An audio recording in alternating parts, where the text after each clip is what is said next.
ఓం శ్రీమాత్రే నమః. ఛానల్లోకి స్వాగతమండి. వృశ్చిక రాశి వారు పేదరికంతో కష్టాలు పాలు కావటానికి కారణం ఈ వస్తువులే. అలాగే జూలై 11, 12 తేదీల్లో ఈ ఒక్క వస్తువు ఎవరికీ ఇవ్వకూడదు. అలాగే మనం ఎవరి దగ్గర కూడా తీసుకోకూడదు. అలాగే ఈ వస్తువు ఒకవేళ మీరు గనుక ఇచ్చారంటే మాత్రం మీ జీవితం పూర్తిగా నరకంగా మారిపోతుంది. పేదరికాన్ని అనుభవిస్తారు. అలాగే ఈ రాశివారు ఎటువంటి వస్తువులను ఇంట్లో ఉంచుకోకూడదు. ఏ దేవతారాధన ఈ రాశివారికి శుభ ఫలితాలను ఇస్తుంది? ఇటువంటి విషయాలన్నీ కూడా ఇప్పుడు ఈ వీడియోలో మనం వివరంగా తెలుసుకుందాం. కానీ అంతకంటే ముందుగా మీరు కనుక మన ఛానల్ని ఇప్పటివరకు సబ్స్క్రైబ్ చేసుకోకపోతే సబ్స్క్రైబ్ చేసుకొని పక్కనే ఉన్న బెల్ ఐకాన్ నొక్కి ఆల్ సెలెక్ట్ చేసుకుంటే మేము ఇలాంటి వీడియోస్ అప్లోడ్ చేయగానే ముందుగా మీకు నోటిఫికేషన్ వస్తుంది. అలాగే వీడియోని ఎక్కడ కూడా స్కిప్ చేయకుండా చివరి వరకు చూస్తేనే మేమేం చెబుతున్నామో మీకు పూర్తిగా అర్థమవుతుంది. ఇక వివరాల్లోకి వెళ్ళిపోతే ఈ రాశివారు ప్రతిదీ కూడా వీరి జీవితంలో పోటీగా తీసుకుంటారు. అలాగే ఈ రాశివారి జాతకం పరిశీలించినట్లయితే కనుక వ్యాపారంలో చక్కగా రాణించే అవకాశాలైతే ఈ రాశివారికి ఎక్కువగా ఉన్నాయి. వీరి ఆలోచనలను ఎవరితోనూ కూడా వీరు పంచుకోరు. ఇక ఈ రాశివారు ఉద్యోగ జీవితంలో కూడా అంచెలంచెలుగా అభివృద్ధి చెందుతారు. సొంతవారు లేదా తెలిసిన వారు వీరిని మోసం చేసే అవకాశాలు వీరి జీవితంలో కనిపిస్తున్నాయి. అది దగ్గర స్నేహితులు కావచ్చు, ప్రాణమిత్రులు కావచ్చు, లేదా చుట్టుపక్కల వారు కానీ, బంధువులు కానీ, ఈ విధంగా ఎవరైనా సరే వీరి పట్ల వారి జీవితంలో కోలుకోలేని దెబ్బతీసే అవకాశం ఉంటుంది. ఈ రాశివారు వీళ్లను నమ్మి మోసపోవటం అనేది ఖచ్చితంగా జరుగుతుంది. ఎవరితో కూడా చెప్పుకోలేనటువంటి కొన్ని ముఖ్యమైన పర్సనల్ విషయాలను ఒక వ్యక్తి దగ్గర షేర్ చేసుకుంటారు. ఆ వ్యక్తి మీ ముందు మంచిగానే నటిస్తూ మీ వెనకాల గోతులు తవ్వుతూ ఉంటారు. అలాంటి వ్యక్తుల్ని మాత్రం అస్సలు నమ్మొద్దు. మీకు చెడు జరిగే అవకాశాలు కూడా ఉన్నాయి. మీరు మానసికంగా క్షోభకి గురయ్యేటటువంటి అవకాశాలు కూడా మీ జాతకంలో కనిపిస్తున్నాయి. ఆ తర్వాత మీరు మీ యొక్క జీవితంలో వచ్చిన సమస్యలన్నింటినీ కూడా ఖచ్చితంగా మీరు పరిష్కారం కూడా కనుక్కుంటారు. సహనం కోల్పోకూడదు. ధైర్యంగా ముందుకు అడుగులు వేసి విజయం సాధించాలి.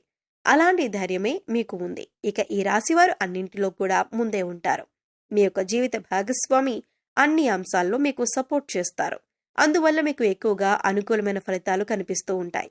ఇక మీ యొక్క వ్యాపార భాగస్వాముల వల్ల కొన్ని మనస్పర్ధలు వచ్చే అవకాశాలైతే ఈ సమయంలో ఎక్కువగా ఉన్నాయి. మీ కుటుంబ సభ్యులతో మీరు తగాదాలు పెట్టుకుంటారు. దానికి మీ యొక్క వ్యాపార భాగస్వాములే కారణం. కాబట్టి ఈ విషయంలో మీరు తగిన జాగ్రత్తలు తీసుకోవాల్సిన పరిస్థితి అయితే కనిపిస్తుంది. ఈ విధంగా ఈ రాశివారి జాతకం ప్రకారం వీరి జీవితంలో కొన్ని మంచి ఫలితాలు ఉంటే మరికొన్ని చెడు ఫలితాలు కూడా ఉంటాయి. జీవితం అంటే ఎప్పుడూ సాఫీగా సాగదు. కొన్ని మంచి విషయాలు అలాగే కొన్ని చెడు విషయాలు జరుగుతూ ఉంటాయి. అలాగే ప్రతి మనిషి జీవితంలో మంచి చెడులు అనేవి ఖచ్చితంగా ఉంటాయి. ఈ విధంగా అయితే ఈ రాశివారి జాతకంలో కూడా కనిపిస్తూ ఉన్నాయి. ఈ రాశివారు ఈ వస్తువుని మాత్రం ఎవ్వరికీ అస్సలు ఇవ్వకూడదు. ఒకవేళ మీరిచ్చారంటే మాత్రం ఏరి కోరి కష్టాల్ని కొని తెచ్చుకున్నట్టే అవుతుంది. ఈ విషయంలో మీరు ఖచ్చితంగా జాగ్రత్తలు తీసుకోవాలి. ఈ ఒక్క విషయాన్ని మాత్రం మీరు తెలిసి కూడా నిర్లక్ష్యం చేశారంటే మాత్రం మీరు ఎనలేని కష్టాలు పాలవుతారు. కాబట్టి ఈ వస్తువులను ఎవరికీ ఇవ్వకండి. ఆ వస్తువు ఏమిటి అంటే సుగంధ ద్రవ్యాలు. అంటే మహాలక్ష్మికి ఎంతో ప్రీతికరమైన వస్తువులు. కాబట్టి మీరు ఆ మహాలక్ష్మీదేవి యొక్క అనుగ్రహాన్ని పొందాలంటే కనుక ఈ సుగంధ ద్రవ్యాలు ఎవరికీ అస్సలు ఇవ్వకూడదు. సుగంధ ద్రవ్యాలంటే మనం వంటింట్లో ఎక్కువగా వాడుతూ ఉంటాం కదా, అదేనండి లవంగాలు, యాలకులు ఇటువంటివి. ముఖ్యమైన సుగంధ ద్రవ్యాలు మీరు ఎట్టి పరిస్థితుల్లోనూ ఎవరికీ కూడా ఇవ్వకూడదు. చాలా వరకు మనం చూస్తూ ఉంటాం. ఏదైనా మనం వంట చేస్తున్నప్పుడు మన ఇంట్లో ఏదైనా ఒక వస్తువు లేకపోతే మన పక్కింట్లో ఉండేవారిని కానీ, లేదా ఎదురింట్లో ఉండేవారిని కానీ, లేకపోతే స్నేహితులు, ఇరుగు పొరుగు వ్యక్తుల దగ్గర ఆ వస్తువుల్ని తెచ్చుకుంటూ ఉంటాం. ఈ విధంగా కూడా మీరు ఈ యొక్క వస్తువులను అసలు ఎవరికీ కూడా ఇవ్వకూడదు. మీరు మర్చిపోయి కూడా ఎవరికీ ఇవ్వకూడదు. ఒక్కవేళ మీరు మర్చిపోయి కూడా ఎవరికైనా దానంగా కానీ, సహాయంగా కానీ ఇచ్చారంటే మాత్రం మీరు లక్ష్మీదేవిని మీ ఇంటి నుంచి పంపించినట్లే అవుతుంది. తద్వారా మీరు కోరి కష్టాలు కూడా తెచ్చుకున్నట్లే అవుతుంది. అప్పుడు లక్ష్మీదేవి ఇంట్లో నుంచి బయటికి వెళ్లిపోతుంది. ఎన్నో రకాల సమస్యలు, ఇబ్బందులు, కష్టాలు మిమ్మల్ని వెంటాడుతూ ఉంటాయి. ఆర్థిక పరంగా కూడా మీరు చాలా అంటే చాలా నష్టపోతారు. కాబట్టి ఈ విషయంలో మీరు ఎంతో జాగ్రత్తగా ఉండాలి. సుగంధ ద్రవ్యాలు ఎవరైనా మిమ్మల్ని అడిగితే మీరు లేవు అని చెప్పటం చాలా ఉత్తమం. మీకు అలాగే మంచిది. అంతేకాని మొహమాటానికి పోయి మీరు గనక లవంగాలు, యాలకులు ఎవరికైనా ఇచ్చారంటే మాత్రం మీరు ఆర్థిక సమస్యలు, అప్పుల బాధలు, అలాగే కుటుంబ సమస్యలను ఎదుర్కోవలసి ఉంటుంది. కాబట్టి ఈ రాశివారు ఈ విషయంలో చాలా జాగ్రత్తలు తీసుకోవాలి. పగిలిపోయిన, విరిగిపోయిన దేవుని పటాలు, చిరిగిపోయిన పాత బట్టలు, పగిలిపోయిన అద్దం, ఆగిపోయిన గడియారం, ఇటువంటి వస్తువులు ఇంట్లో ఉండటం వల్ల నెగిటివ్ ఎనర్జీ వస్తుంది. కాబట్టి ఇటువంటివి ఉంటే వెంటనే తీసి బయటపడేయండి. అలాగే కొంతమంది అల్మరాలో వస్తువులు తీస్తారు. ఆ తర్వాత వాటి తలుపులు వేయరు. జస్ట్ అలా తలుపు ముందుకు వేసి ఓపెన్ చేసి పెట్టేస్తారు. ఇలా కనుక చేస్తే నీళ్లు ఏ విధంగా అయితే చేతుల నుండి జారిపోతాయో ఆ విధంగా మీ డబ్బులనేవి ఖర్చయిపోతూ ఉంటాయి. సో అసలు అలా మీరు చేయకండి. అలా చేయటం వల్ల లక్ష్మీదేవి అనేది నివసించదు. అలాగే ఇంట్లో ఎప్పుడూ కూడా విరిగిపోయిన సోఫాలు, టేబుల్స్, చైర్స్ అస్సలు ఉంచకూడదు. అలా ఉంచటం వల్ల ఎప్పుడూ కూడా మీ ఇంట్లో దరిద్రాన్ని ఎక్కువగా చూస్తూ ఉంటారు. అటువంటి వస్తువులు ఇంట్లో ఉంచకూడదు. ఇలాంటివేమైనా ఉంటే వాటిని తీసి పడేయండి. అలాగే విరిగిపోయిన వాటిని వెంటనే మార్చేయాలి. ఎందుకంటే ఇలాంటి విరిగిపోయిన వస్తువులు ఇంట్లో ఉండటం వల్ల నెగిటివ్ ఎనర్జీ అనేది ఎక్కువగా లాక్కుంటూ ఉంటుంది. అందువల్ల మనకి ఇంట్లో ఎప్పుడూ ఏదో ఒక సమస్య వస్తూనే ఉంటుంది. మనం ఇటువంటి వాటి గురించి ఎక్కువగా ఆలోచించం, కానీ వాటి వల్లనే ఇంట్లో నెగిటివ్ ఎనర్జీ అనేది ఎక్కువగా ఉంటుంది. సో విరిగిపోయినవి ఏవైనా ఉంటే వెంటనే వాటిని మార్చుకుంటే సరిపోతుంది. అలాగే ఆగిపోయిన గడియారం అనేది ఏదైతే ఉంటుందో అటువంటి గడియారాన్ని అస్సలు ఇంట్లో ఉంచకూడదు.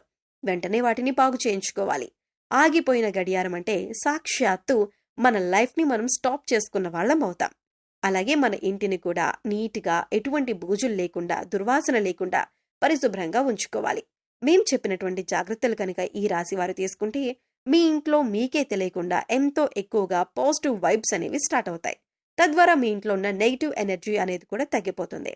అందుకని ఇంట్లో విరిగిపోయిన వస్తువులు కానీ, పగిలిపోయిన వస్తువులు కానీ, గాజు వస్తువులు కానీ, ఆగిపోయిన గడియారం కానీ ఇవన్నీ కూడా మీకు కొన్ని సూచనలు అనేవి ఇస్తూ ఉంటాయి.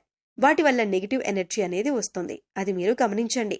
అలాగే సుగంధ ద్రవ్యాలు మాత్రం ఖచ్చితంగా ఎవరికీ ఇవ్వకండి. అలాగే కొన్ని వస్తువులు ఉప్పు, చింతపండు, పచ్చిమిర్చి, నూనె ఇవన్నీ కూడా మీరు చేతికి మాత్రం అస్సలు ఇవ్వకూడదు. మరిన్ని యోగవంతమైన ఫలితాలు మీరు పొందటానికి మీకు వీలైనంతలో దాన ధర్మాలు చేయటానికి ప్రయత్నించండి. అలాగే గోసేవ చేయండి.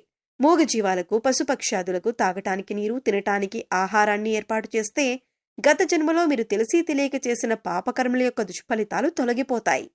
సో తెలుసుకున్నారు కదండి. ఈ రాశివారు జూలై 11, 12 తేదీల్లో ఇప్పుడు చెప్పినటువంటి కొన్ని జాగ్రత్తలు కనుక పాటిస్తే మీకు రాబోయే రోజుల్లో అంతా శుభం జరుగుతుంది. మీ కష్టాలు మీరే తొలగించుకోవచ్చు. పేదరికం తొలగిపోతుంది. అలాగే ఈ రాశివారు ఎప్పుడూ కూడా మీ ఇష్టదైవ నామస్మరణ చేసుకుంటూ ఉండండి. ఖాళీ సమయంలో దైవనామస్మరణ చేసుకుంటూ ఉండటం వల్ల మీకు పాజిటివ్ ఎనర్జీ అనేది పెరుగుతుంది. ఎందుకంటే కలియుగంలో కేవలం దైవనామస్మరణ చేసినంత మాత్రాన ఎంతో పుణ్య ఫలితాన్ని పొందుతారని పండితులు వివరిస్తున్నారు. మరి వీడియో మీకు నచ్చినట్లయితే లైక్ చేయండి.